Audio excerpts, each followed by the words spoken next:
বেটা লাগাই ফেলছিস ঠান্ডা। ওকে 100 বার বলতাছে যে মৌসুম চেঞ্জ হইতাছে, পুরো দিন শীতের কাপড় পরে থাক, পুরো দিন শীতের কাপড় পরে থাক, এখন পরে থাক অসুস্থ হইয়া। আরে একটা হাঁচি তো দিছে আব্বু।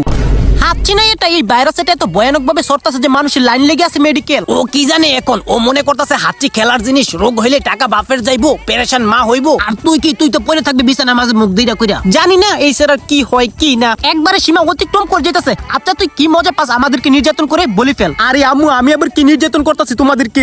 এইটাই কেন শুনতাছে না যে আমরা এটাকে এত কিছু বলতাছি? এটা চিন্তা করতেছে না যে কেন আমরা হেরে এত কিছু বলতাছি? অসুস্থ হলে লাত্তি দিয়ে ফালাই দিয়ে হসপিটাল। আচ্ছা তুই আমার এটা বল, যদি তোর কিছু হয়ে যায় তাহলে আমি কি জবাব দিব মানুষকে? কেন তুই তোর নিজের খেয়াল রাখোস না? আর কি জবাব দিবে মানুষকে? যেটা হবে ওইটা তো হইবেই। মইরা টইরা গেলে কবর দেশ মুখিন ওখানে ফালাইয়া। হ্যাঁ তুমি তো বল ভাই, তোমার কি আসে যায়? 9 মাস তো পেটের মাঝে আমি রাখছি।